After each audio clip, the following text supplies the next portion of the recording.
Diyos na makapangyarihan sa lahat, na naglikha ng langit at lupa.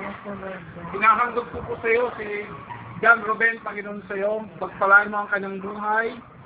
Magmula ngayon, Panginoon, ano man inilagay ng kaaway, na sumpa, at tao, Panginoon, ay inalis ko ito sa pangalan ni Jesus. Ama, pagpalain niyo ang batang ito na lumaki, na may pagsunod at paggalang sa inyo at sa kanyang mga magulang. Ano man, Panginoon, ang pagdadaanan ng batang ito, gagabayan mo siya, Panginoon, sa habagan mo. Nawa lumaki siya na may pagrespeto at paggalang sa lahat ng tao, Panginoon. Hawakan niyo po ang kanyang buhay, ang kanyang kalusugan. Nawa, sa kanyang pag-aaral, ano man yung kanyang pangarap, tulungan mong may sakatuparan nito.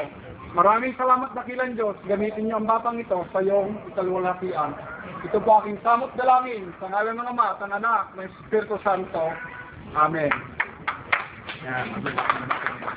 Okay, si Ninang, hindi kayo. Sino yung unang kukuha kay Ninang? Yan, magpapalisa ako na tayo. Okay, si Mami, ito po yung Ninang mo. Walang tratuhan mo. Pakibayan na yan ang Ninang niya. Halika dito, sister. Halika dito, Mami. Yan.